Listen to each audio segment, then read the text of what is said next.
of all ages. My name is Desdemona, and I am your helpful Shakespeare guide. I'm here to make sure that you, our general viewing audience, understands what's going on in the story.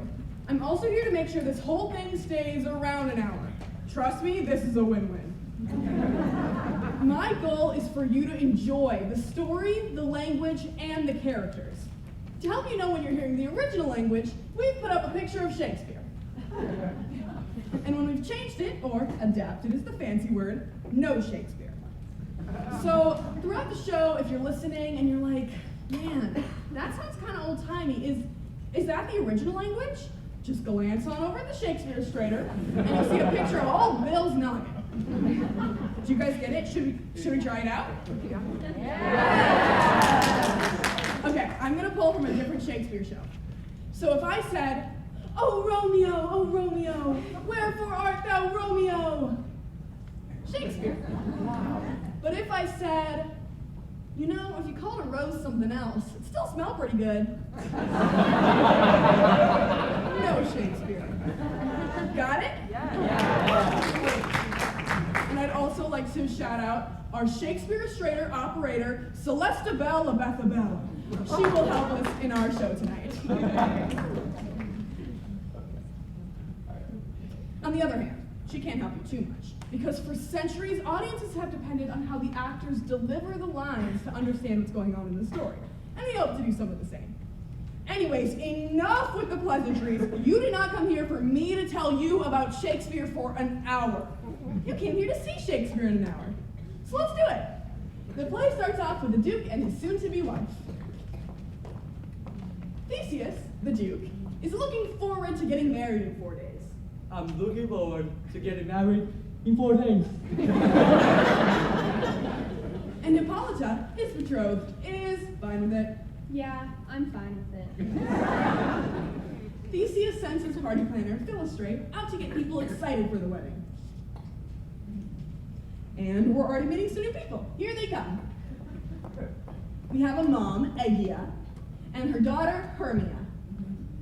My husband wants Hermia to marry Demetrius, but she loves Lysander, and we need the Duke's help. So she rants to the Duke about it. He's bewitched her to go against our wishes. We call on the law of Athens that you require her to marry him. What do you think, Hermia? He is a worthy gentleman. So is he. But your dad wants you to marry him, which should mean something. What's the worst that will happen if I refuse to marry him? You become a nun or death. Oh, I can't do it. Take a few days to think about it, but then it's one or the other. Demetrius tells Lysander to back off. Back off, And pleads with Hermia. Relent, sweet Hermia. I'm as worthy as he. We love each other, and Demetrius is courting Helena. She really likes him. She dotes upon him big time. Theseus needs some time to think about it, but warns Hermia that she's got a decision to make. He then leaves with Hippolyta. Aegia and Demetrius also leave. How are you handling all of this? Not great. But if this is meant to be, let's figure it out. I have a wealthy, widowed aunt who lives about 20 miles outside of Athens. Let's flee to her house and get married. There, Athenian law can't touch us. So they make plans to leave the next night to the woods outside of Athens, to run away together. And then we meet our next character. Oh, by the way, I promise not to talk this much the whole show. It's just, we're meeting characters and, you know, an hour. So we meet Helena. She's the one we heard about who really likes Demetrius, although we know he's more interested in Hermia. And these two women happen to be really good friends. So Helena decides to rant about all her boy problems. Good morning, Helena. Oh, that were you, Hermia? Demetrius likes everything about you. I frown upon him, yet he loves me still. Oh, that your frowns would teach my smile such skill. I give him curses, yet he gives me love. Oh, that my prayers could such affection move. The more I hate, the more he follows me. The more I love, the more he hateth me. His folly, Helena, is no fault of mine. Remember your beauty, would that falter mine? Well, he won't see us anymore because and so they told her their secret plan to run away together and wished her good fortune in her pursuit of Demetrius. What am I going to do? Throughout Athens, I'm thought as fair she, but Demetrius doesn't see it that way. Wait, if I tell him about their plans, he'll pursue her. But he may be thankful to me. It's worth a shot.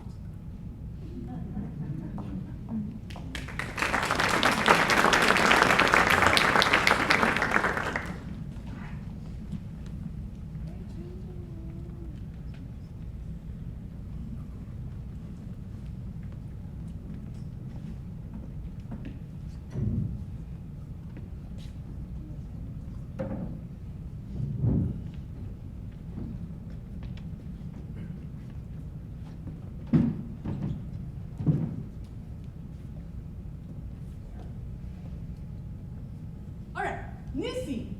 We're still in Athens, but in a new part of town with some townsfolk. We have a carpenter, a joiner, another kind of woodworker, a weaver, a bellows mender, a tinker, and a tailor. They're planning how to entertain the royals at their upcoming wedding. Is everyone here? I have a script of the play we will perform for the Duke and Duchess on their wedding day. We will be performing the most lamentable comedy and most cruel death of Pyramus and Thisbe. An excellent piece of work. Tell us, who will be playing what parts? You, Nick Bottom, are set down for Pyramus, What is Pyramus? A lover or a tyrant? a lover who dies most gallantly for love. Ooh, that's sure to get some tears. Oh yes, we will certainly get the waterworks going. All right, name the rest of the roles. Francis Flute, you must take Thisbe on you. What is Thisbe? A wandering knight? It is the lady that Pyramus must love. Nay, Faith, let not me play a woman. I have a beard coming. That's all. You shall play it in a mask, and you may speak as small as you will. And I may hide my face. Let me play Thisbe too. I'll speak in a monstrous little voice. Thisbe, Thisbe. Ah, Pyramus, my lover dear. Hi, Thisbe dear, and lady dear. No. You must play Pyramus, and Flute, you Thisbe. Well, proceed. Robin Starveling, you will play Thisbe's mother. I will play Thisbe's father. Snug the joiner will play the lion's part. Is the part of the lion written? If so, give it to me, for I am slow of study. You may do it extempore, for it is nothing but roaring. Let me play the lion too. I will roar that I will do any man's heart good to hear me. I will roar that I will make the Duke say, let him roar again, let him roar again. And you should do it too terribly. You would frighten the Duchess and the ladies, that they would shriek. You will play Pyramus, and only Pyramus. All right. I entreat you all to learn your parts by tomorrow night, when we'll meet in the Palace Wood a mile outside of town to rehearse by moonlight. Adieu.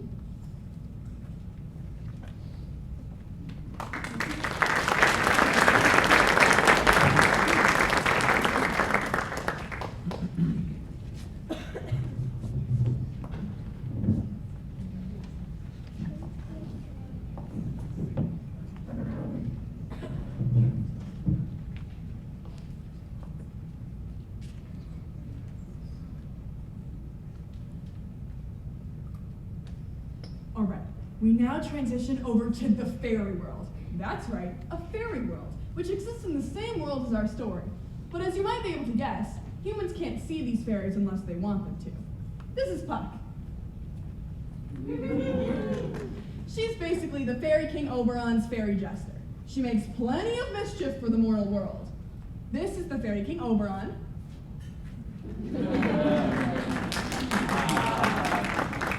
And the Fairy Queen Titania with her fairy crew.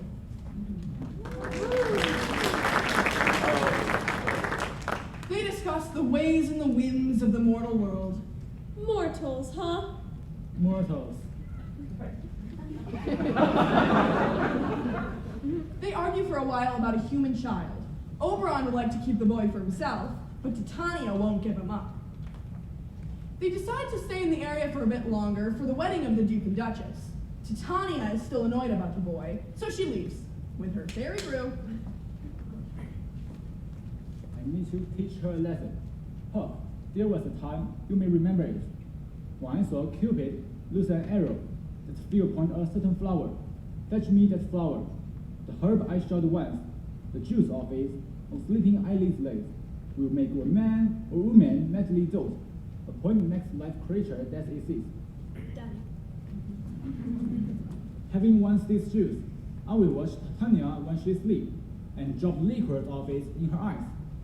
The next thing, then she waking looks upon, be it on lions, bears, or wolf, or bull, or manderly monkey, won't be they. She shall pursue it with the soul of love. But who comes here? I'm invisible, and I will overhear their conference. You said they're gonna be here. I'm gonna wait for them. Get out of here. Do I entice you? Do I speak you fair? Or rather, not in the plainest truth, tell you I do not, nor I cannot love you. And even for that, do I love you the more?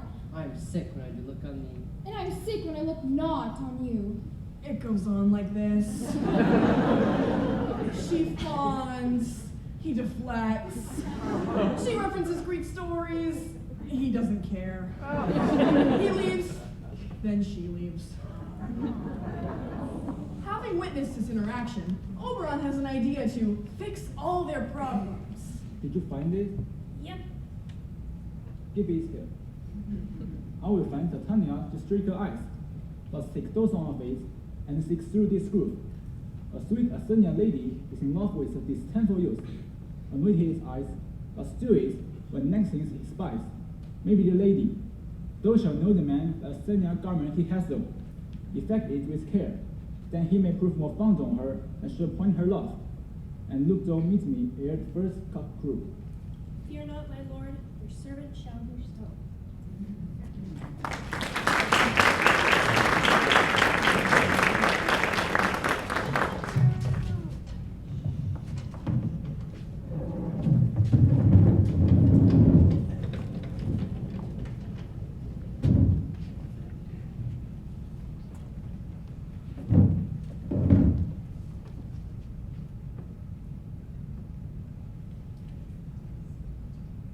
In another part of the wood, Titania has her fairies sing her to sleep.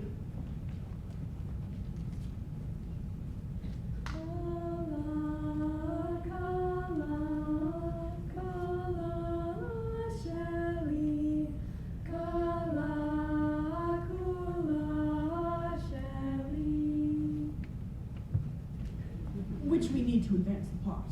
Remember, the eyes, the magic, the flower? So Oberon puts the stuff into Titania's eyes.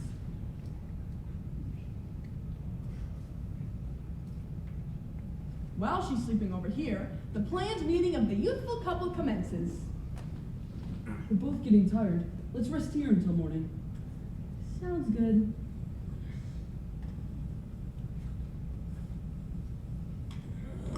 I can't find Athenians anywhere.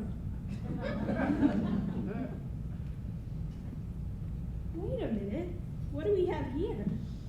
As you might guess, Puck anoints the eyes of Lysander, and then heads off to meet Oberon. Helena and Demetrius run into the wood, but Demetrius abandons her. Helena finds Lysander sleeping there and wakes him up.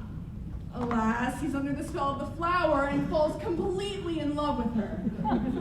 She's confused and reminds him that he's in love with Hermia, to which he responds with things like, Content with Hermia? No, I do repent. The tedious minutes I with her have spent. Not Hermia, but Helena I love. She's confused and surprised and thinks he's mocking her. So she responds with things like, Wherefore was I to this keen mockery born? When at your hands did I deserve the scorn? She's frustrated and leaves. Lysander reflects on his love of Helena and his loathing of Hermia. And also leaves. Hermia wakes up from a bad dream, looking for comfort from Lysander, and is surprised not to find him. And also leaves.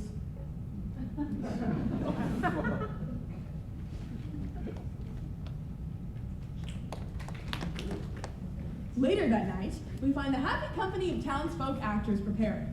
We also get to see Puck make a bit more mischief for the mortals. The actors bring up some concern to their director, Peter Quince. Is everyone here? What an excellent location to act as our stage as we rehearse. Peter Quince, we have some issues in the play.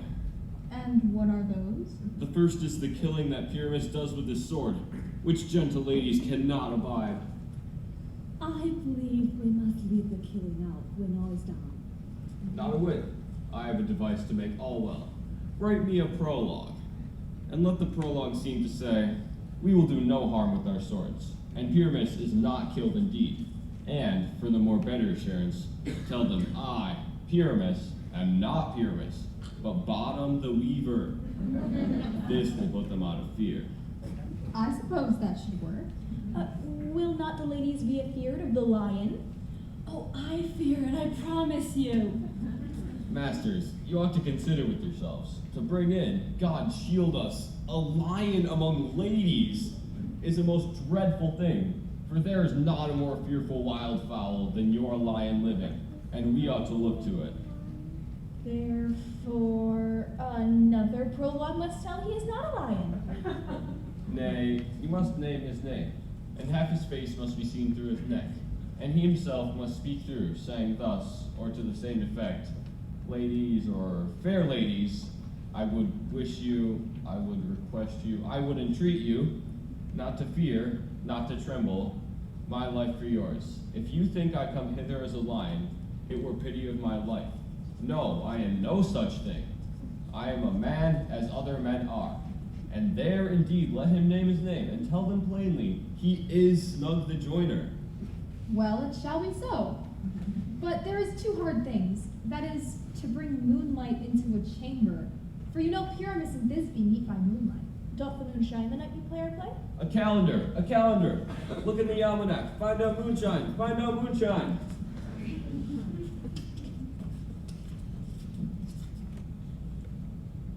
Yes, it doth shine that night. Why then, may you leave the casement of the great chamber window where we play open, and the moon may shine in at the casement. Aye. Or else we dress someone up to represent the moon. Then there is another thing. We must have a wall in the great chamber. For Pyramus and Thisbe, says the story, did talk through a chink in the wall. You can never bring in a wall.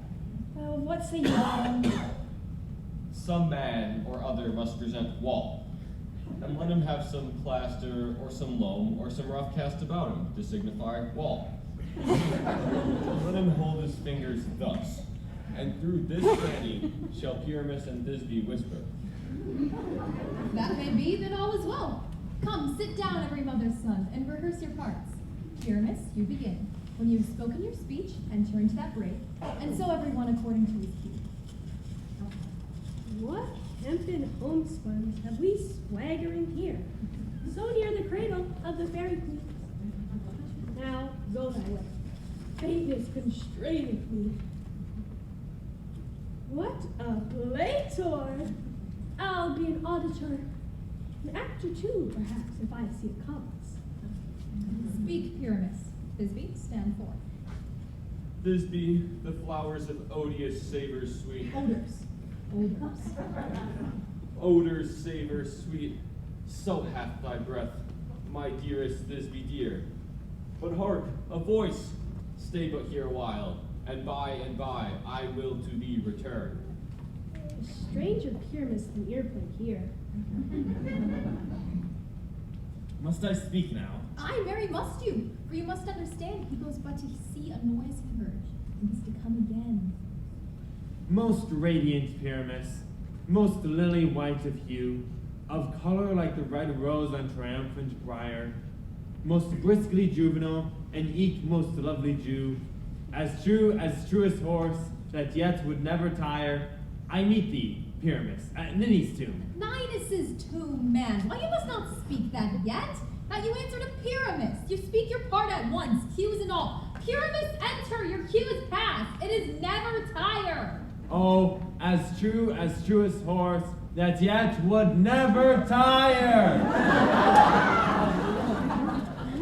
As you can guess, everyone's taken aback by Bottom's new look. They say things like, Oh, Bottom, thou art changed. Or, Oh, monstrous, so strange! We're haunted! Brave masters, fly masters, help! and they all, understandably, fly. They run away. I mean, I don't blame them. But the mischief doesn't stop there. Titania wakes up, and in case you forgot, you know, the magic, the eyes. What angel wakes me from my flowery bed? I love thee. Thou art as wise as thou art beautiful.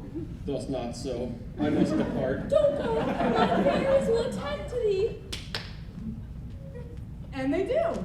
And they lead him off to her bower, a fancy word for her fairy castle.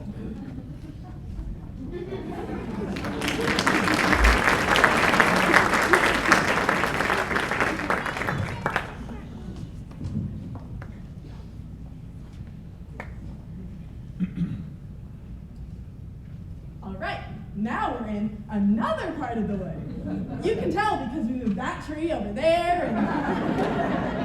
And yeah, a lot of this plays in the woods, and we have limited set. Anyways, Oberon asks Puck how things are going. When asked about Titania, she gives an account of how she fell in love with Bottom with the donkey's head, and how all of Bottom's friends fled in fright. Oberon's delighted and asks about the morals. Puck says everything's good to go, but learns what you all already know as things unfold. Let's take a look. Stand close. This is Athenian. This is the woman, but not this the man. They fight for a while. Demetrius is still pining for her, but she'll have none of it. She also thinks he's done something to Lysander. What hast thou done to him? Nothing. I am done with thee. Alas, there's no convincing her. I'm quite tired. This looks like a good place to get a quick nap. What hast thou done? Thou hast mistaken quiet, and laid love juice on some true love side. Go find Helena of Athens. We will sort this out. Of course. And so Oberon puts the stuff into Demetrius's eyes. And lo and behold, here they come. What fools these mortals be? Their argument is more of the same. He's trying to convince her she's the one. She still thinks he's mocking her. Their loud arguing wakes up Demetrius, who sees Helena first as Oberon had planned. He takes up a similar chorus to Lysander. Oh, Helena, goddess, nymph, perfect, divine, to what, my love, shall compare thine? You might be able to guess how she handles this. Oh, spite! Oh, hell! I see you are all bent to set against me for your merriment. If you were civil and in courtesy, you would not do me thus much injury. There's more arguing, but let's get to the guys. Oh, no. What's the big idea? You love Hermia. I believe you were the one who professed your undying love to her. More arguments that will skip. Thou art not by mine eye, Lysander, found mine ear. I think it brought me to thy sound, but why unkindly didst thou leave me so? Why would I wait for you when love doth press me to go? What love? Love for Helena, and my hate for you is what drove me away. You speak not as you think. It cannot be. Lo, she is one of this confederacy. Now I have perceived they have conjoined all three to fashion this false sport in spite of me. And then we have a long argument between the girls, which is basically, why are you being a meanie? We're longtime friends. I'm not. It seems that you hate me. Didn't you put them up to this? I don't know what you're talking about. As soon as I turn away, you'll all be laughing at me. Easy, my love. Oh, great. Here we go again. I say I can love more than he can do. Prove it. Lysander, what's going on? Away from me. the guys argue some more and decide to go settle this once and for all. Hermia's trying to figure it out, and the only conclusion she can come to is that it's Helena's doing. Oh, me, you juggler, you canker blossom, thief of love. What? Have you come by night and stolen my love's heart from him? You mistress, All this coil is long of you. Nay, go not back.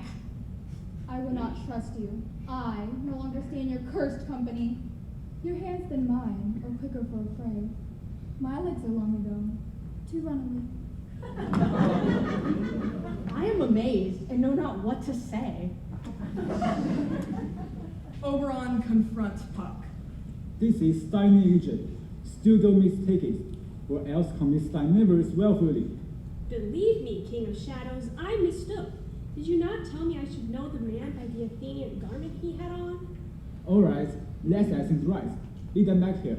We will remit eyes of Lysander. All of this will seem like dream to these mortals. My fairy lord, this must be done with haste, for night swift dragons cut the clouds full fast. And so on. They'll set things right, but that doesn't mean Puck is done with her fun. Here comes one. Where art thou, proud Demetrius? Speak thou now.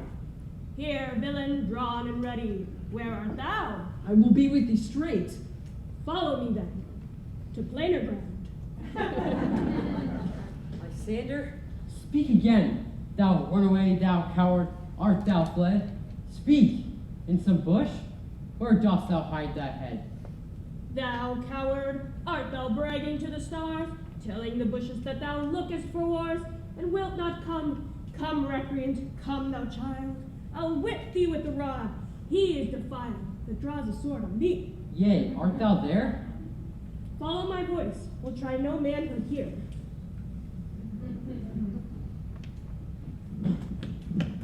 He goes before me and still dares me on. Were I come where he called, then he is gone. This villain is much lighter heeled than I. I followed fast, but faster did he fly.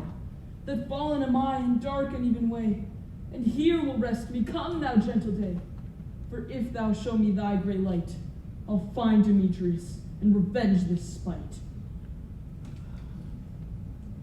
Ho, ho, ho, coward! Why comest thou not? Abide me if thou darest, for well I wot. He goes before me, shifting every place, and darest not stand, nor look me in the face. Where art thou now? Come hither. I am here. Nay then, thou mockest me. Thou shalt buy this dear. If ever I thy face by daylight see, measure out this length and this cold bed, by daylight's approach, looked to be visited.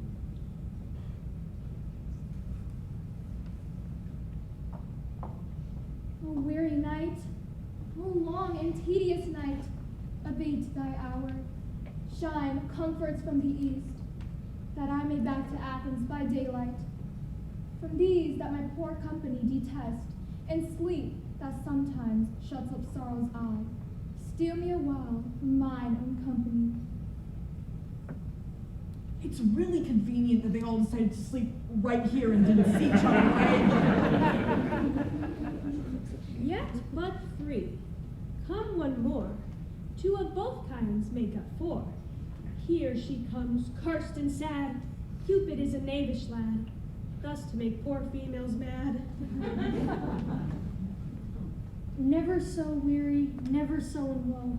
Bedabble with the dew and torn with the briars. I can no further crawl, no further go. My life can keep no pace with my desires. Here will I rest me till the break of day. Heaven shield Lysander if they meet a fray. On the ground, sleep sound. I'll apply to your eye, gentle lover, remedy. When thou wakest, thou takest true delight in the sight of thy former lady's eye, and the country proverb known, that every man shall take his own, in your waking shall be shown. Jack shall have Jill, naught shall go ill. The man shall have his mare again, and all will be well.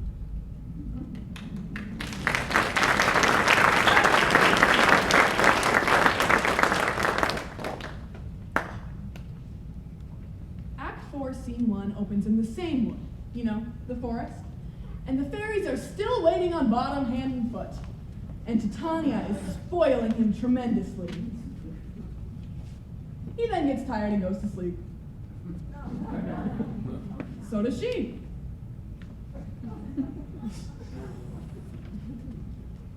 Oberon releases Titania from the spell and also helps Bottom with his predicament.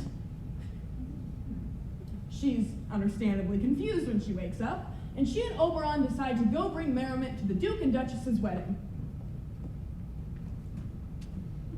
Conveniently, we have some main characters wandering into the woods. They're chatting about hunting until... But soft, what names are these? My lord, this is my daughter here asleep, and this, Lysander, this, Demetrius, this, Helena, Onator's Helena. I wonder if they're being here together. No doubt you celebrate with us. Speak, Iga. It's not this the day that Hermia should give answer of her choice? It is, my lord. I pray you all stand up. I know you two are rival enemies, but how comes this great concord in the world that hatred is so far from jealousy? To sleep I hate and fear no enmity? My lady, I shall reply amazedly, half asleep and half waking, but yet as I swear, I cannot truly say how I came here. But now as I think, for truly what I speak, and now do I bethink me, so it is. I came with Hermia hither.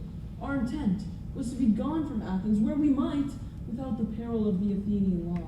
Enough, enough, my lord. You have enough. I back the law, upon his head. They would have stolen away, they would, Demetrius, thereby to have defeated you and me, you of your wife and me of my consent that she should be your wife.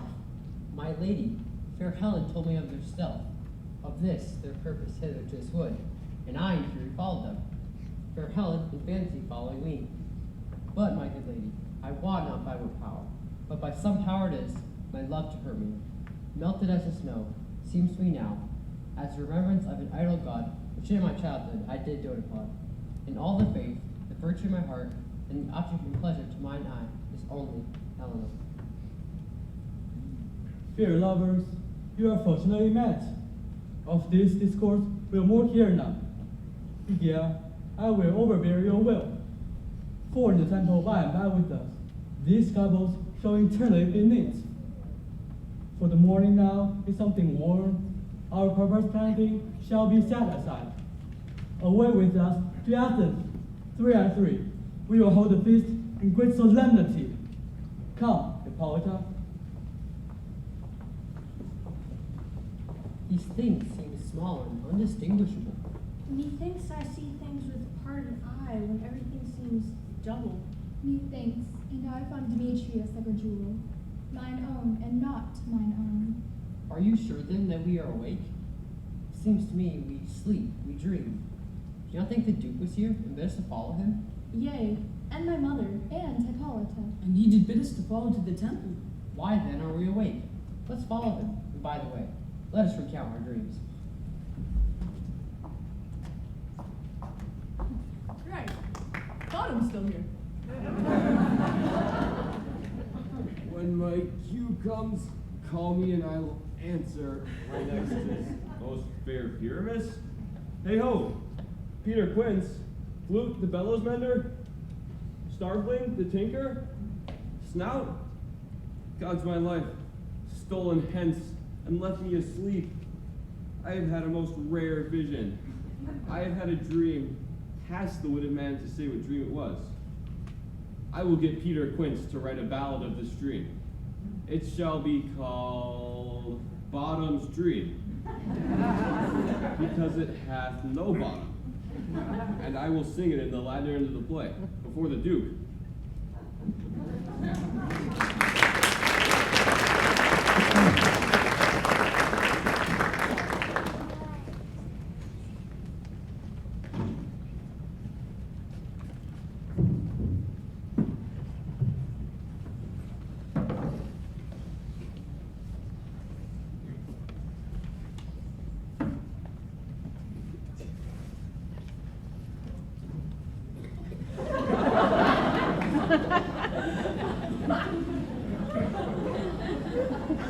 Well, it may seem like things are buttoned up nicely. There's still the matter of this play that Peter Quince is putting on.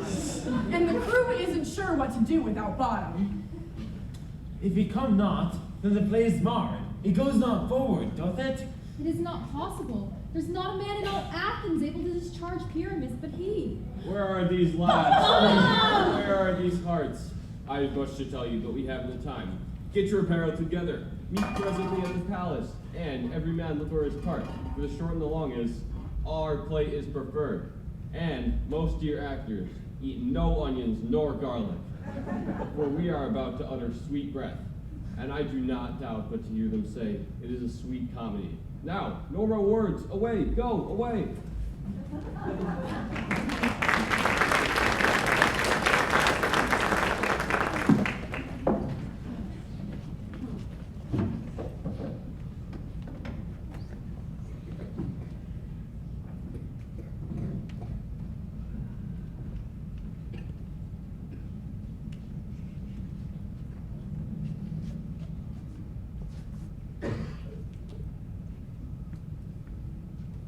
Now it's finally time for the royal wedding, and more importantly, the entertainment afterwards. In the original show, there's a lot of conversations between the couples about the play. Some of it about what the story's about, some of it commenting to the, let's say, greenness of the actors. We'll keep some of that, but we're mainly looking at the play. It's everything I've been hoping for! Here come the lovers, full of joy and mirth. Joy, gentle friends, joy and fresh days of love accompany your hearts. Feels right. Come now, what mask, what dances shall we have between our after supper and bad time? Here, mighty Theseus. Say, what abridgment have we for this evening? What mask, what music? How shall we beguile the lazy time, if not with them delight? No, that won't do. Seen that before. A brief tedious scene of young Pyramus and his love Thisbe. Very tragical murder. Very and tragical? Tedious and brief? What are they that you play it? Hard-headed man that working accent here, which never labored in mind till now, and now has told their unbraced memories, with the same play against your natural. And we will hear it. No, my noble lord, it is not for you. I have heard it over. There's nothing in the world, unless you can find sport in the intent, extremely stretched and coined with cruel pain, to do your service. I will hear that play, for never anything can be amiss when duty and ceremonies tender it. Go, bring them in, and take your places, ladies.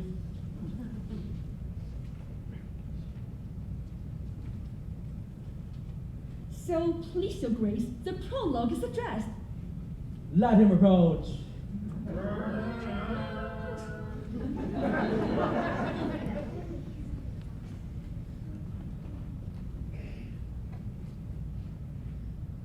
If we offend, it is with our goodwill, that you should think we come not to offend, but with goodwill, to show our simple skill that is the true beginning of our end. Consider then, we come but in despite. Our true intent is all for your delight. We do not come as minding to contest you. We do not come as minding to repent you. The actors are at hand, and by their show, you shall know all that you are like to know. Her speech was like a tangled chain. Nothing impaired, all disordered. Who is next? Gentles, perchance you wonder at this show, but wonder on till truth make all things This man is Pyramus, if you would know. Beauteous Lady Thisbe is certain. This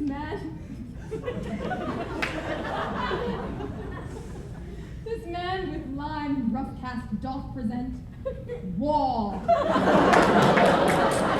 Vile wall which did these lovers sunder. And through walls chink, poor souls, they are content to whisper. After which let no man wonder. This man with lantern, dog, and bush of thorn presenteth moonshine. For, if you will know, by moonshine did these lovers think no scorn to meet at Ninus' tomb, there to woo. This grisly beast, which Lion hight by name, the trusty Thisbe, coming first by night, did scare away, or rather did affright. And as she fled, her mantle she did fall, which Lion vile with bloody mouth did stain. Anon comes Pyramus, sweet youth and tall, and finds his trusty Thisbe's mantle slain. Whereat, with bloody, blameful blade, he bravely broached his boiling bloody breast. And Thisbe, tarrying in mulberry shade, his dagger drew and died. For all the rest, let lion, moonshine, wall, and lovers twain at large discourse, while here they do remain.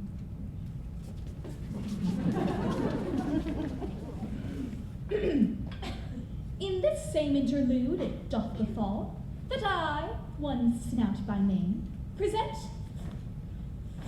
a wall. And such a wall as I would have you think, that had in it a cranny hole or chink, through which the lovers, Pyramus and Thisbe, did often whisper very secretly. This loam, this rough cast, and this stone doth show that I am that same wall. The truth is so, and this the cranny is right and sinister, through which the fearful lovers are to whisper.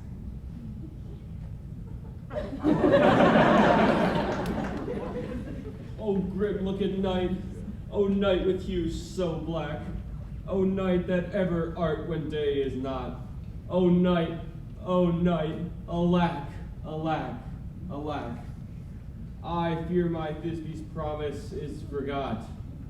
Thou wall, oh sweet, oh lovely wall, that stands between her father's ground and mine. Thou wall, oh sweet, oh lovely wall, show me thy chink to blink through with mine eye. Thanks, courteous wall. Jove shield thee well for this. But what see I? No Thisbe do I see. O wicked wall, through whom I see no bliss, cursed be thy stones for thus deceiving me. The wall, methinks, being sensible. Curse again. No, in truth, sir, he should not. Deceiving me is Thisbe's cue. She is to enter now, and I am to spy her through the wall. You will see. It will all fall pat as I have told you. And here she comes.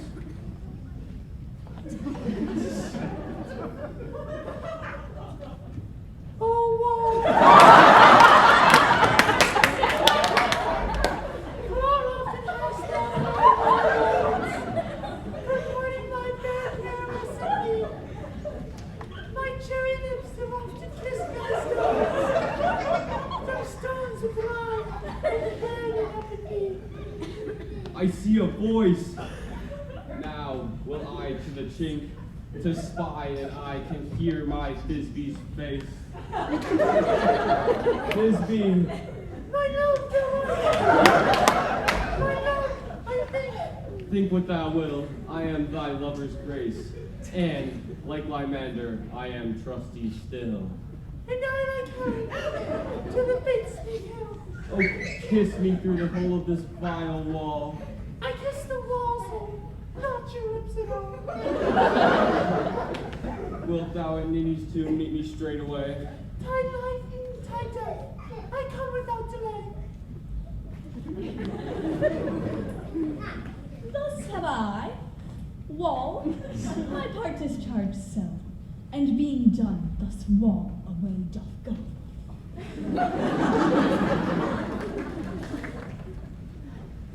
You, ladies, you, whose gentle hearts do fear the smallest monstrous mouse which creeps on floor, may now perchance both quake and tremble here. When lion rough and wildest rage doth roar, then know that I, one snug the joiner, the lion fell, nor else no lion's dam. For if I should as lion come in strife into this place, 'twere pity on my life. The lanthorn doth the horn moon present. Myself, the man in the moon, do sing to thee. All I have to say is the lanthorn is the moon, I the man in the moon. I give moonlight to this vital sin. This is old Flitty's tune. Where is my love?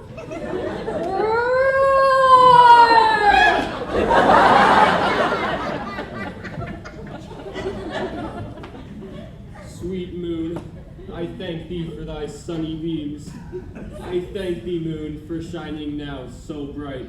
For by thy gracious golden glittering gleams, I trust to take of truest Thisbe sight. But stay, O spite, but mark for night, what dreadful dole is here? Eyes, do you see? How can it be, O dainty duck, O dear? Thy mantle good, what stained with blood? Approach, ye fairies fell. O fates, come, come, cut, threaten, thrum, quail, crush, conclude, and quell. Out, sword.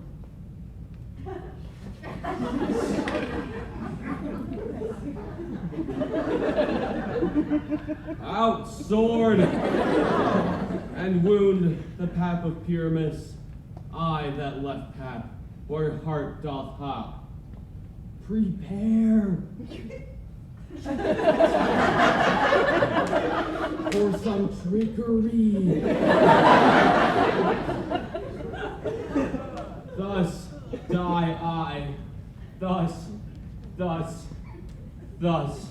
I am not dead. Now, die. Were we not fair maidens? It is still I. I am only pretending to be Pyramus.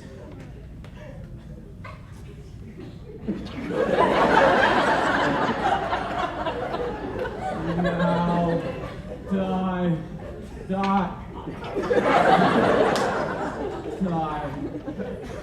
Still not dead.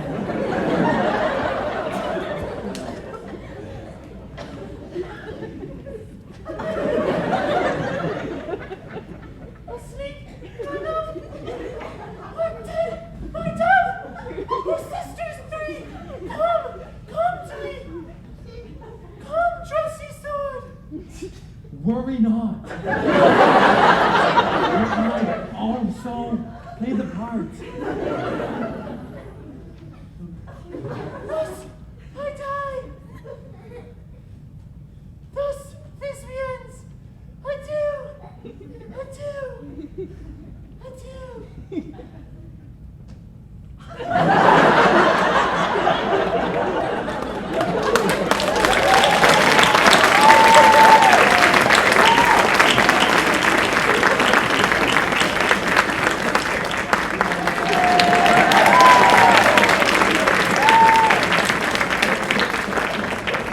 Shall we with an epilogue? No. Lovers, too bad. It's almost fairy time. I fear we shall outlive the coming more. Sweet friends, too bad.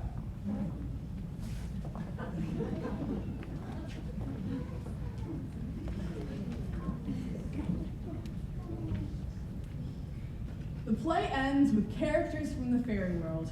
At length, they discuss blessing the couples and so forth. We'll skip that. Instead, we're going to go straight to the big finish, a fairly famous epilogue from Puck to you, the audience. If we shadows have offended, think but this, and all is mended. That you have but slumbered here, while these visions did appear, and this weak and idle theme, no more yielding, but a dream. Gentles, do not reprehend. If you pardon, we will mend. And, as I am an honest puck, if we have unearned luck, now to scape the serpent's tongue, we will make amends ere long, else the puck a liar call. So, good night unto you all. Give me your hands if we be friends, and Robin shall restore amends.